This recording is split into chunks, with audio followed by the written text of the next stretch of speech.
오늘도 이 자리에 임재하셔서 우리에게 은혜를 주시는 좋으신 하나님께 감사와 영광 올려드립니다. 할렐루야. 사람들은 누구나 다 자신의 한 번 사는 인생 잘 살기를 원합니다. 정말 열심히 사람들은 무엇인가 투자하면서 살고 있죠. 자신의 재능과 물질과 시간과 모든 것을 투자하면서 열심히 살아가고 있습니다. 그 이유는 자신의 인생이 잘 되는 인생, 잘 사는 인생이 되기 위함이죠. 우리 성도님들의 삶도 그럴 거예요.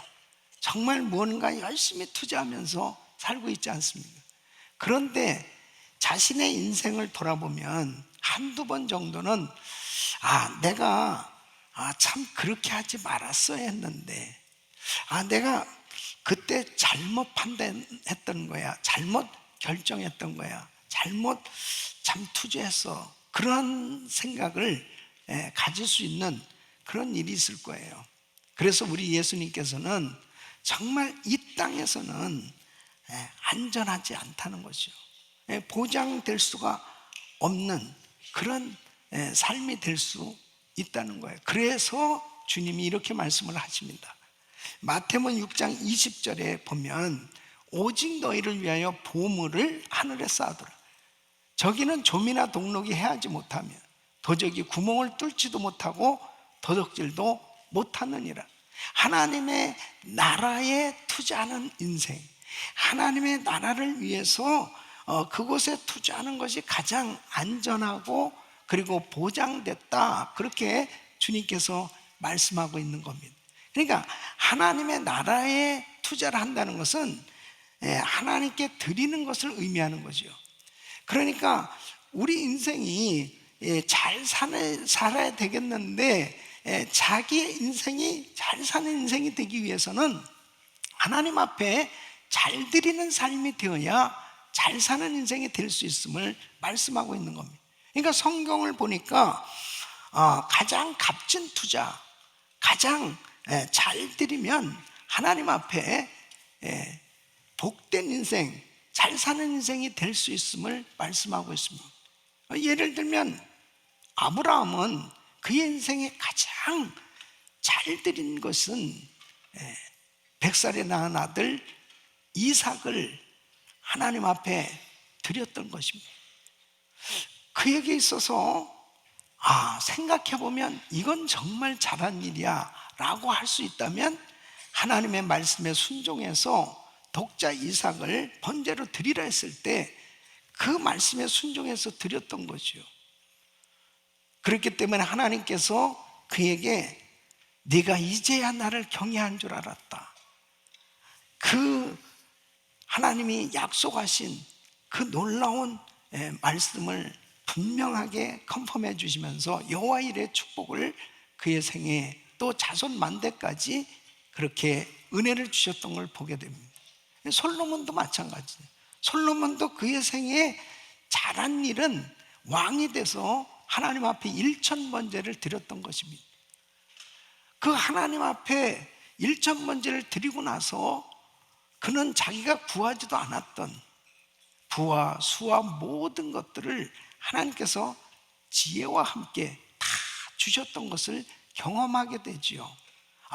자신의 인생에 참 잘했던 것이 하나님 앞에 잘 드렸던 거구나 하는 것을 알게 됩니다. 마리아는 옥합을 깨서 주님 앞에 드립니다. 그 마리아, 가난한 여인에게 있어서 이 옥합을 깨서 주님 앞에 드렸던 것은 그의 평생에 가장 잘 드렸던, 잘 선택했던 일이라고 나중에 고백하게 될 거예요. 왜냐하면 우리 주님께서 복음이 전파되는 곳마다 이 여자의 이름도 기념하여 말하라, 이렇게 말씀을 하신단 말이에요.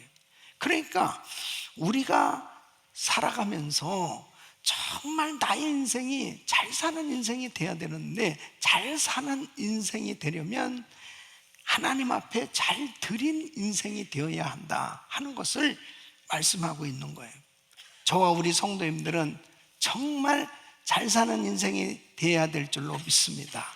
한 번 사는 인생, 우리의 남은 생에 이제 얼마 되지 않겠지요. 그런데 나의 삶을 마감하는 그 순간, 육체를 가지고 사는 이 땅에서의 삶이 그대로 다 드러날 텐데, 하나님 앞에 잘 드리는 인생이 되어야 되겠다. 여러분, 오늘 이 본문 말씀은 너무나 우리에게 잘 사는 인생이 될 수 있는 비결을 잘 교훈해 주고 있습니다. 하나님께서는 우리를 축복하시기 위해서, 잘 사는 인생이 되기 위해서 잘 드리는 환경을 만들어 주실 때가 있어요.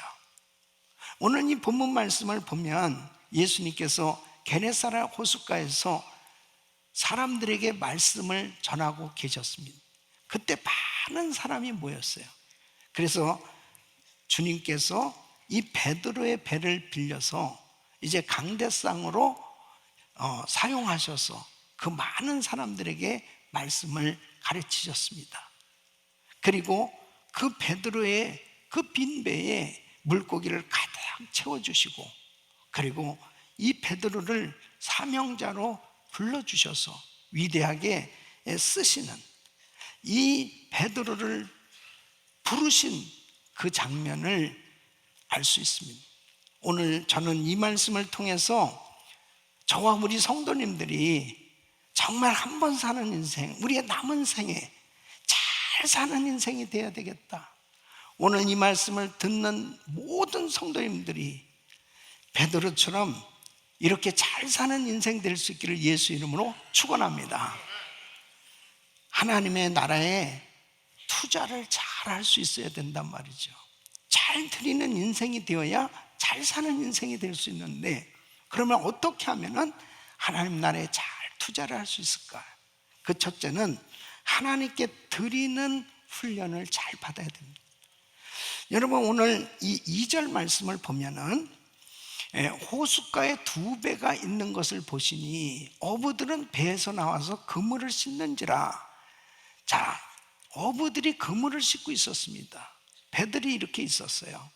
그래서 3절에 보면 예수께서 한 배에 오르시니 그랬습니다.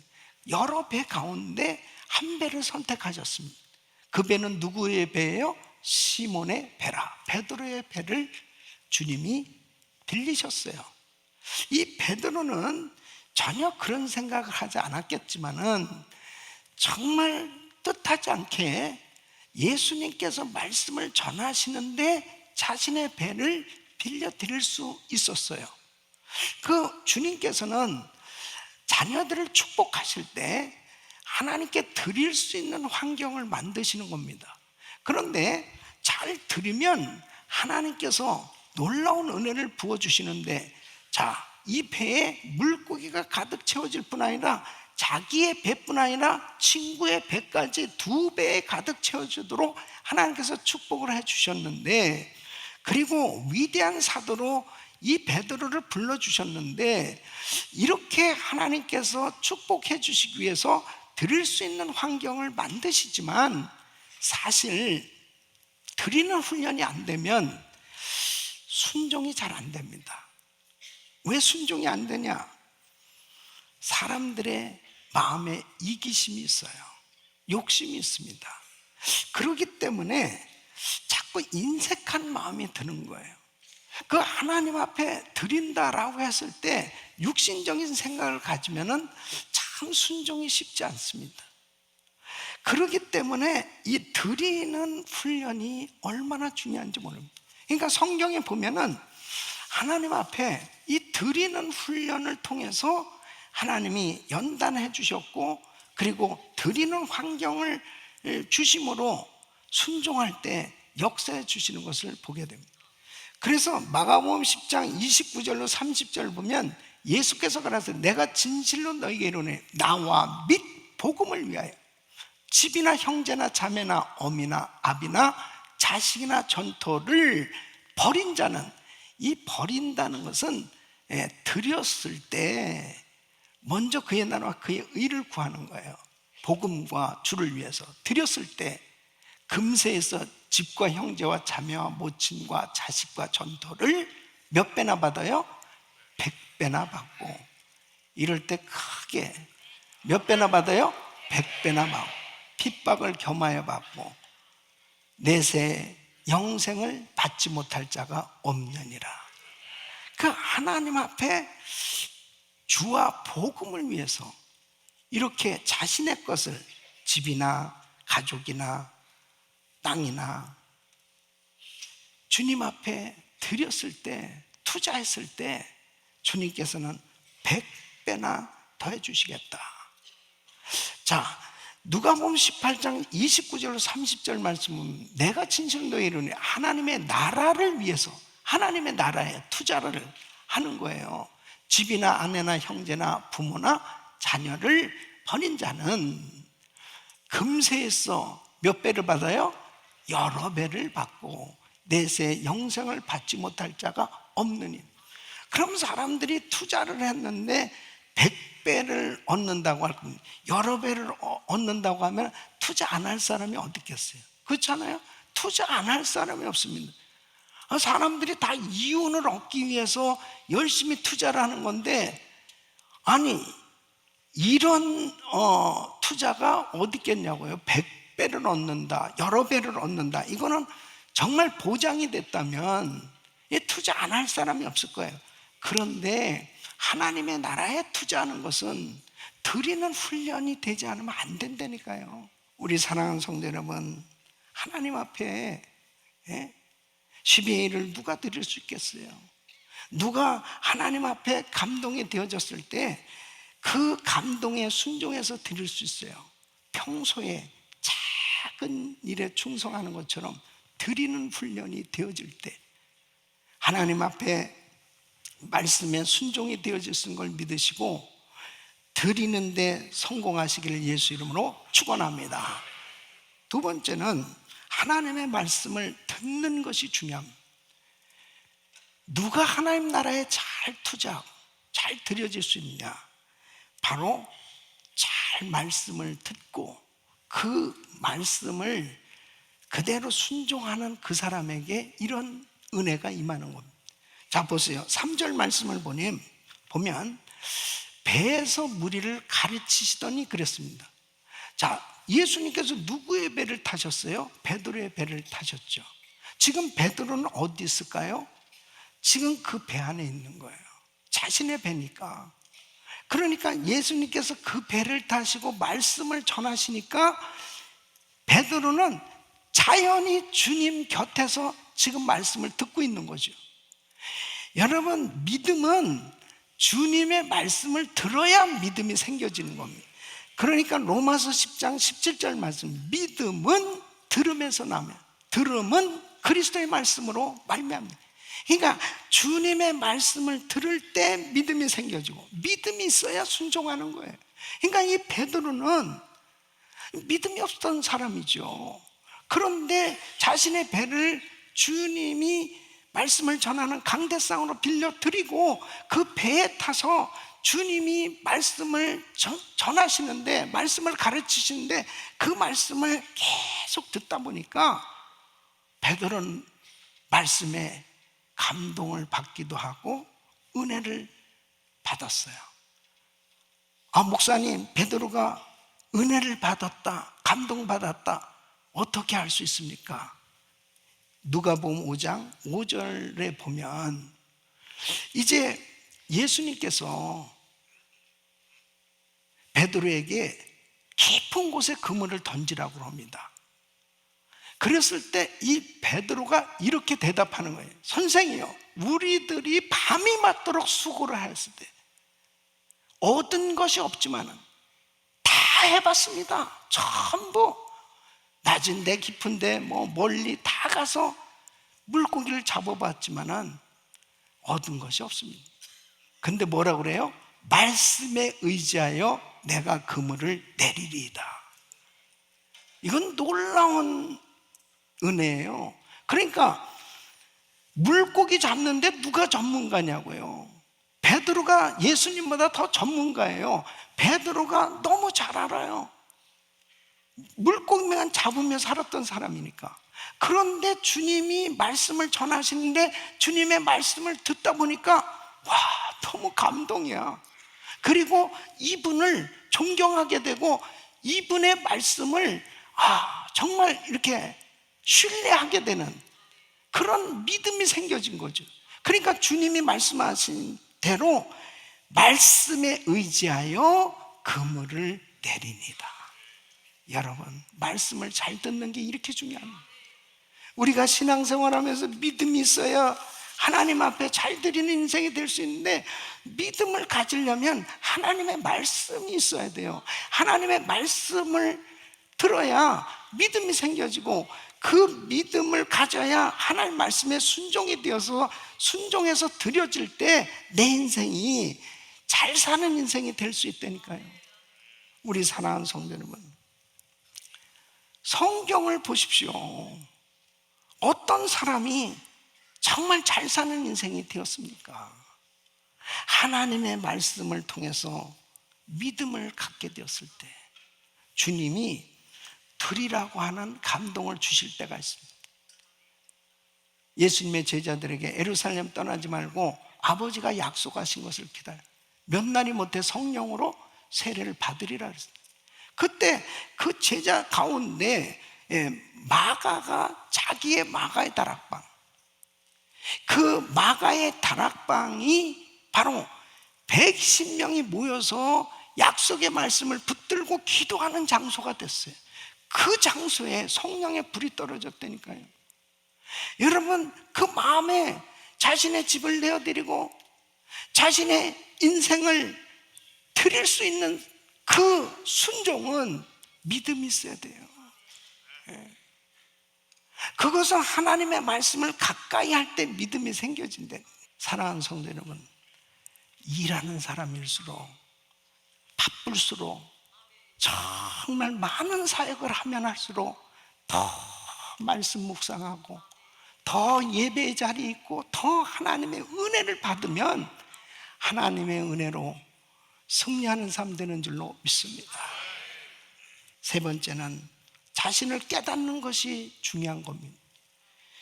누가복음 5장 8절 보시면 시몬 베드로가 이를 보고 예수의 무릎 아래 엎드려 가로되 주여 나를 떠나소서 나는 죄인이로소이다. 비로소 베드로가 주님 앞에 무릎을 꿇었어요. 그리고 이렇게 고백하는 것입니다. 저는 죄인입니다. 자기를 발견한단 말이에요. 여러분, 주님을 가까이 할 때 자신의 무능함, 자신의 부족함, 자신의 죄가 깨달아지는 거예요. 평소에는 잘 모릅니다. 평소에는 자기가 잘난 줄 알아요. 자기가 그냥 괜찮은 줄 알아요. 그런데 주님을 가까이 하면 자신을 깨닫게 됩니다. 자신이 깨달아져야 주님 앞에 잘 드리는 인생이 될 수 있다니까요. 아브람은 창세기 18장 27절 말씀 보면 티끌과 같은 나라도 감히 주께 구하나이다. 우리가 기도의 자리에 있어야 되고 주님과 가까이 와줘야 되는 그 이유가 뭐냐면 자기의 부족함을 알게 된단 말이에요. 내가 이렇게 더 부족하고. 욥은 동방의 부자였습니다. 의인이라고 할 만큼 신앙생활 잘했습니다. 주님도 인정하실 만큼 신앙생활 잘했습니다. 그런데 그에게 어느 날 환난이 닥쳐왔어요. 10자식 다 죽게 되고, 그리고 그 많던 재산 한 번에 다 없어졌습니다. 머리부터 발끝까지 악창이 나고 이제 뼈만 앙상한, 그야말로 언제 죽을지 모르는 그런 병으로, 그야말로 그 모습만 보면 정말 그 부인이 저주하는 것처럼 그렇게 아무것도 남는 게 없었어요. 세 친구들이 자기를 찾아왔어요. 위로한다고 말했지만 그 위로가 아니고 정말 더 괴롭히는 그런 속상한 변론이 벌어집니다. 뼈만 앙상하게 남고 병든 몸이지만은 이 욥은 자존심 하나 살아가지고 이 친구들하고 변론하는 거예요. 나는 그렇게 이렇게 저주받을 만큼 내가 신앙생활하지 않았어. 너희들이 날 알아? 그러면서 계속해서 그 친구들하고 변론하면서 시간을 보내고 있다가 이 욥이 하나님 만나죠. 욥기서 42장 5절로 6절에 이렇게 고백합니다. 내가 주께 대하여 귀로 듣기만 하였사오니 이제는 눈으로 주를 배움나이다. 그러므로 내가 스스로 하나고 티끌과 재 가운데서 회개하나이다. 주님을 만나니까 내가 그렇게도 부족했구나. 회개하지 않을 수 없는 그런 자기 자신을 발견하잖아요. 그때 하나님께서 욥을 다 회복시켜 주신 줄로 믿습니다. 깨끗하게 고쳐주시고 잃었던 거 다 더 2배나 갑절이나 더 얻도록 하나님께서 넘치도록 은혜를 주신 걸 보게 됩니다. 자기를 깨닫는 게 축복이에요. 이사야 선지자는 성전에서 주님을 만납니다. 이사야서 6장 5절에 보면 그 주님을 만나고 나서 한 고백이 이거예요. 화로다 나여 망하게 돼. 나는 입술이 부정한 사람이에요. 입술이 부정한 백성 중에 거하면서 만군의 여호와이신 왕을 배웠습니다. 선지자는 말하는 사람이잖아요. 하나님의 말씀만 전해야 될 사람인데 주님을 만나고 나서 보니까 입술이 그렇게도 부정한 거예요. 그렇게도 부정한 거예요. 부정한 자기의 입술을 깨닫게 됩니다. 그때 주님께서 주시는 은혜로 회개되어졌을 때 그는 온전히 주님 앞에 드려지잖아요. 주여 내가 여기 있사오니 나를 보내소서. 하나님 앞에 드려지는 그런 인생이 된 거예요. 잘 드려진 인생, 잘 사는 인생이 됐던 것을 보게 됩니다. 여러분, 저와 우리 성도님들이 정말 우리의 남은 생애가 멋진 인생이 되려면 하나님 앞에 깨달아야 됩니다. 회개할 수 있기를 바랍니다. 철저히 자기 자신을 깨닫고. 사도 바울도 그렇지 않습니다. 바울은 자기가 제일 잘 믿는다고 생각한 거예요. 자기만큼 율법에 대해서 잘 알고 그렇게 신앙생활 잘하는 사람 없다고 착각했어요. 그가 예수님을 만나고 난 다음에 디모데전서 1장 15절에 보면 죄인 중에 내가 괴수다. 주님을 가까이 하고 주님을 만나게 됐을 때 비로소 자신을 깨닫는 거죠. 그럴 때 사도 바울은 주와 복음을 위해서 자신의 모든 인생을 다 바칠 수 있었어요. 복음 때문에 매를 맞고 그렇게 엄청난 어려움을 겪으면서도 그는 조금도 유동하지 않았어요. 자기를 걱정하는 성도들을 향해서 기뻐하라고. 그러면서 그렇게 자신의 인생을 온전히 주님 앞에 드릴 수 있었던 거예요. 자기를 발견했단 말이에요. 난 영원히 저주받아 지옥 갈 수밖에 없는 이런 죄인인데 하나님 나를 일체 오래 참으셨구나. 하나님 나를 긍휼히 여기셔서 나를 충성되게 여기서 나에게 직분을 맡겨주시고 나를 이렇게 불러준 하나님 감사합니다. 이 자신을 깨닫는 것이 이게 얼마나 큰 은혜인지 모릅니다. 사랑하는 성도 여러분, 우리의 신앙생활이 좀 더 깊어지기 위해서는 정말 말씀을 가까이 해야 됩니다. 그리고 예배 가운데 주님의 임재를 경험하고 이렇게 이사야 바울처럼 주님 만나는 이런 은혜가 있기를 바랍니다. 그래야 자기를 전폭적으로 드릴 수 있습니다.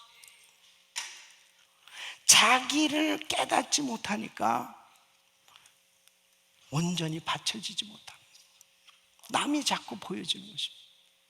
그리고 자꾸 비교하게 되고, 그리고 신앙의 깊이가 없어지고, 어린애들처럼 그냥 말씀은 알아도 순종이 안 되는 거예요. 그러니까 내 생에 정말 잘 사는 인생이 되려면 자신을 깨닫고 철저히 회개하고 말씀대로 순종되어졌을 때 온전히 드려질 수 있는 줄로 믿습니다. 마지막으로는 사명자로 헌신하는 것이 축복이에요.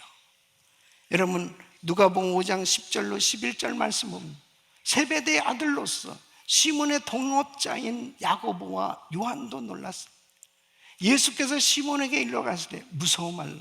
이제 후로는 내가 사람을 취하리라 하시니 저희가 배들을 육지에 대고 모든 것을 버려두고 예수를 쫓으니라. 베드로는 이제 사람을 낚는 어부로 우리 주님이 부르시는 거예요. 그때 베드로가 이제 모든 것을 버려두고 예수를 쫓았다고 그랬습니다.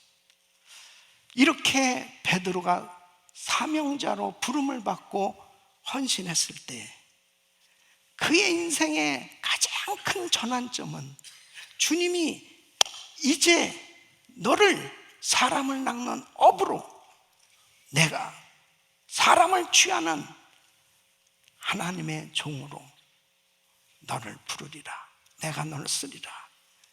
그랬을 때 베드로가 순종되어졌기 때문에 배를 버려두고 예수를 쫓았을 때 그 인생은 사명자로 헌신했을 때 어떤 인생이 됐습니까?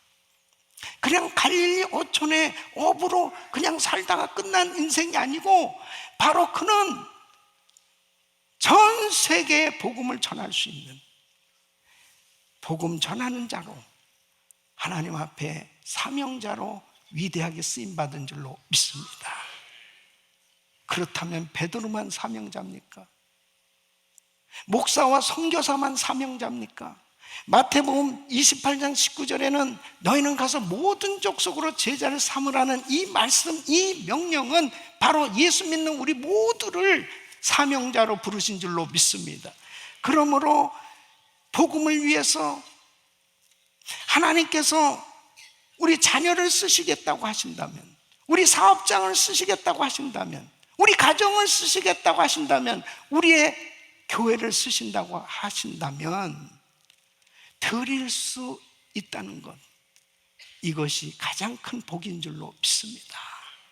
하나님의 나라를 위해서 우리는 사명자로 부름을 받은 것, 나의 인생을 다시 한번 돌아보는 시간이 돼야 됩니다. 이제 2024년도를 시작하면서 어떻게 살아야 될 것인가? 내가 할 수 있는 한, 교회가 할 수 있는 한, 우리가 할 수 있는 한 하나님 앞에 주신 이 모든 것을 다 사용해서 선한 영향력을 끼치고 예수 그리스도의 빛을 발할 수 있는 그런 삶이 되시기를 예수 이름으로 축원합니다. 복음을 위해서라면 여러분들이 일어나야 되지 않겠어요? 여러분들이 하나님 그 귀한 모든 것을 통해서 한 영혼이라도 더 주님께 인도할 수 있다면 그것이 바로 여러분 인생의 가장 잘 사는 삶인 줄 믿으시고, 한 분 사는 인생 하나님 앞에 잘 드려져서 잘 사는 인생 되시기를 예수 이름으로 축원합니다.